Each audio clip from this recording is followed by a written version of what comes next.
Hey there, welcome to the video. I'm Scott Welsh, and today is my public service announcement. We're going to talk about investing strategies, and this is something I've become quite passionate about. I'm going to share what I know. I would love for it to help you, but it's a little bit controversial. Let's get to it. Three things we're going to talk about today is that everybody says to invest in stocks. If you're a smart person, you invest in stocks, right?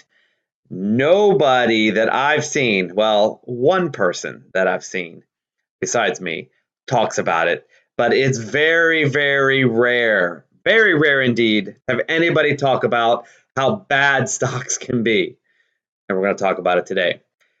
There is truly dreadful performance if you invest in stock markets, and we should all be traders. That's the point. That's my public service announcement. PSA.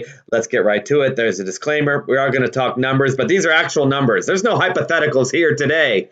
Everything is real. So the disclaimer is only risk what you can afford to lose, but there is no hypothetical. All right, experts say, we're talking about people with millions. We're talking about smart people. We're talking about people who tell you what to do with your life. And this affects lives. This advice affects lives, which is why I get pretty passionate about it. And what do they say? The only smart thing to do with our savings, you have $1 million saved, 500,000 saved. What do you do with it? You invest it in the stock market. Are we in agreement? How many times have you heard that? I'm going to talk about this till I'm blue in the face, and I might be blue in the face now. You would never know until I start showing my face, which I plan to. But anyway, I've heard extremely smart people say, well, if I had $1 million, right, some of it I would be risky, maybe be an angel investor in some startups, but I'm not a dummy.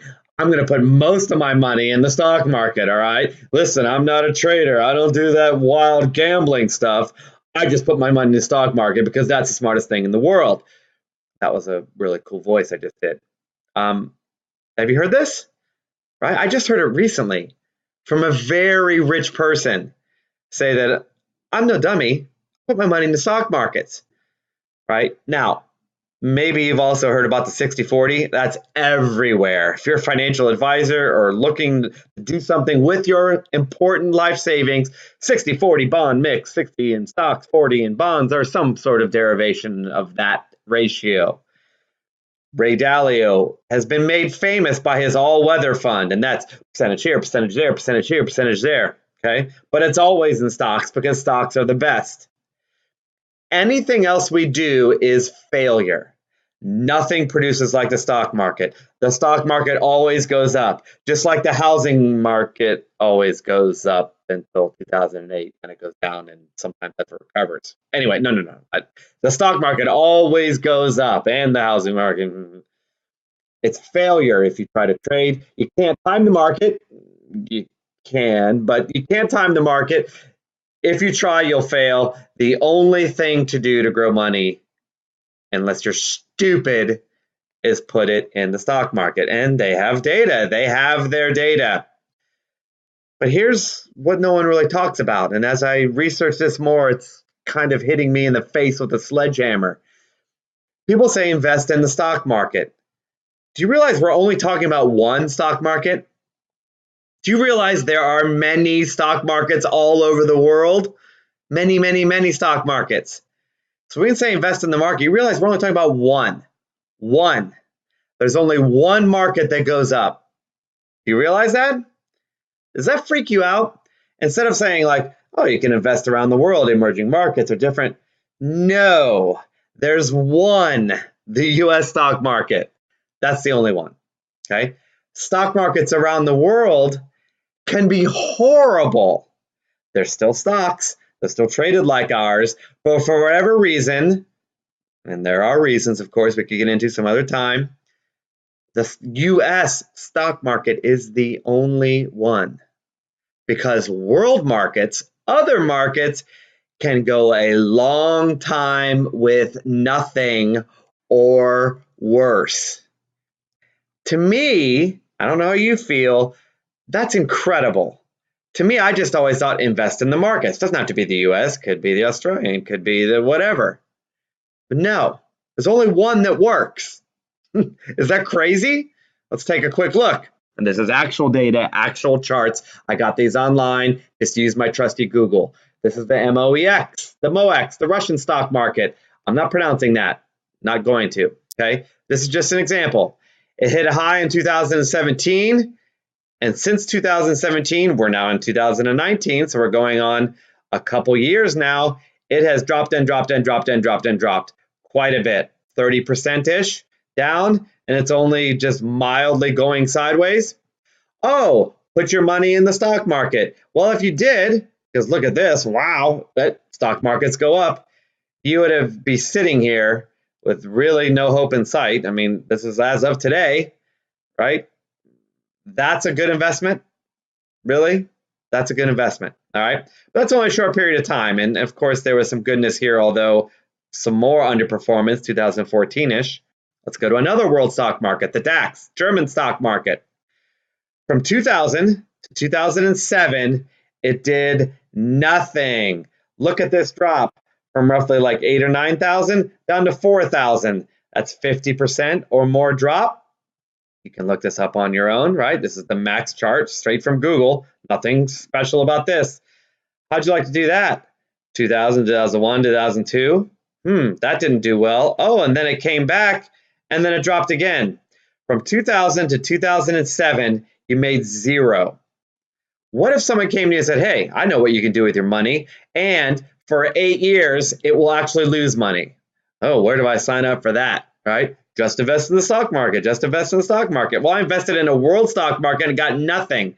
Oh, by the way, you did get back to break even in 2008, and then you had to wait again to 2012 to get.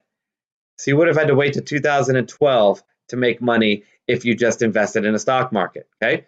Yes, it went up since then. Oh, but we saw a drop here, right? That's another world stock market. How about the Australian stock market? From 2007 to today, nothing. If you believed in investing in stock markets, if you started in 2007, you would have lost over 50%, right? We're almost at 7,000 and we got down to about 3,000, so 50% plus, right? Oh, it came up, but here's our investment. Never has gotten back. This is where we are today, past 2019. We're still down. How about that investment sale?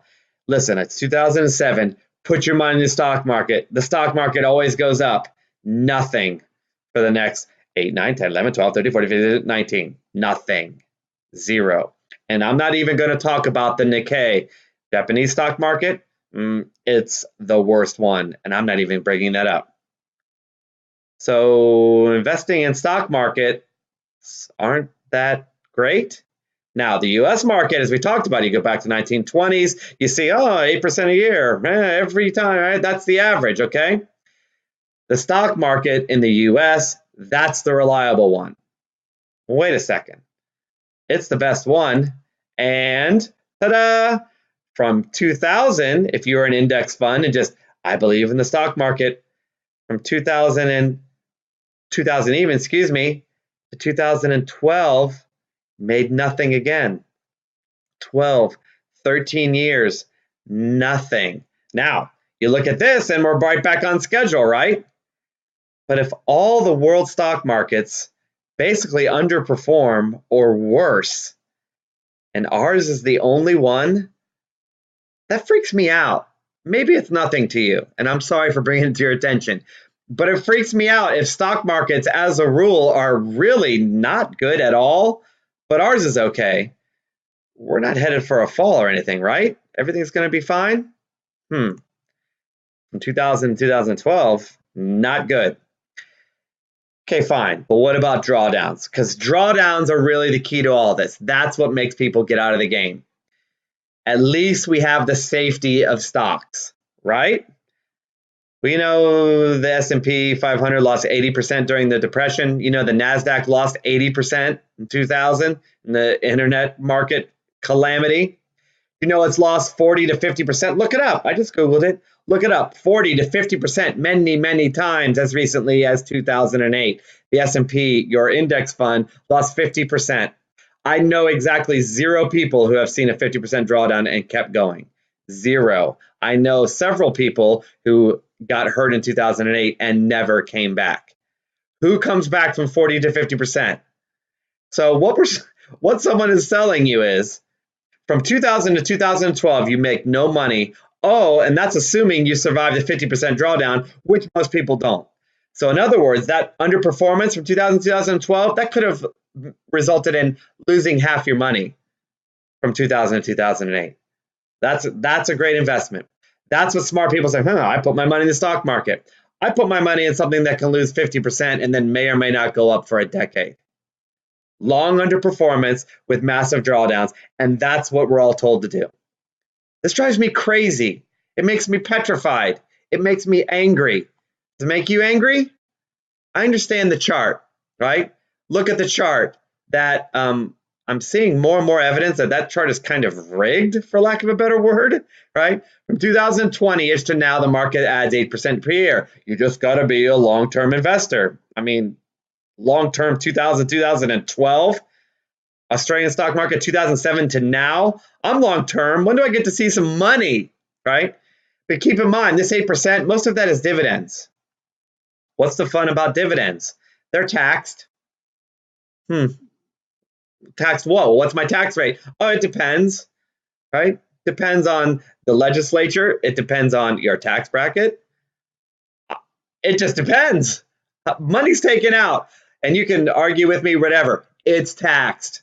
You can argue with the rate. You can't argue with that fact. So this 8% per year, does that take the dividends tax into consideration? That's interesting. So what do you really make? Kind of vague, right? That's interesting. But regardless of this dividend problem, which is a major problem with this graph, get paid dividends. I'm retired. I want dividends taxed. Is it that great? Is it? Bottom line is, could we even survive the drawdown anyway? We've already seen 80% drops, 40% drops, 30% drops, 50% drops. None of this is any good if we can't take that, right? We have to be able to take that to get a mere pittance. I mean, is it worth it? Seriously. The smartest thing that smart people can tell us is you might lose 50% of your money, or at least see a 50% drawdown, and you might make 8% per year, maybe, depending on your dividend tax, depending on all of these factors. Bottom line is this. I just find it ludicrous. I find it angering that this is what we're supposed to do. This is a terrible investment on paper. Terrible investment to say, just put an index fund and forget it. Drawdowns, taxes, underperformance. Seriously, right? And every trading set we talked about in my free newsletter, in my free YouTube videos, I found basic systems, RSI, Commodity Channel Index, CCI, Keltner channels, Bollinger Bands. I show you systems. They all beat the market for as far back as the data goes, which is usually 2000, 2003. They all beat the market. All of them, right? Like 99% of them beat the market from 2003 to 2019. Well, it's not long enough. Well, let's go back to the Great Depression. Is that long enough, right? And you want to go back to the farthest, right? Because we never talk about the 1800s of the stock market. You want to see a nightmare? Look at the stock market in the 1800s. Yes, the U.S. stock market. There's some crazy data, if you happen to believe it, right? Crazy data, bad data about the stock market, how it did in the 1800s, which everyone kind of throws out because it's the 1800s, okay? Trend following has been around for hundreds of years, actual studies. Trend following triples, roughly 3x index fund with way better drawdown, or at least equal drawdown, right? So my public service announcement is, stop just buying everyone's advice and then just invest in the stock market. Passive investing is not the smartest thing we can do, in my humble opinion. And that's why I keep throwing free trading systems out there, because I would love for you to make money. I would love for me to make money. I would love for all of us to make money together and just bathe in bathtubs full of coins and dollar bills. Because I just don't think passive investing is worth a dime. Unintended. All right. That's all for today. Disagree with me if you will, but all I want from you is to make more money than the market. That's it. Lifetime memberships are back. I've got a bunch of robots. If you want to get all of them, become a lifetime member. It's the greatest thing ever, I'm sure. Or become just a regular member and just take a couple of the systems if you like. Join the newsletter for free. I give out free systems. Like I said, almost all of them beat the market. I mean, there are better ways. We can do better. And I'm going to keep ranting until we all do better. All right, that's all for this week. Hope you enjoyed it. Be back next week with more stuff. Bye for now.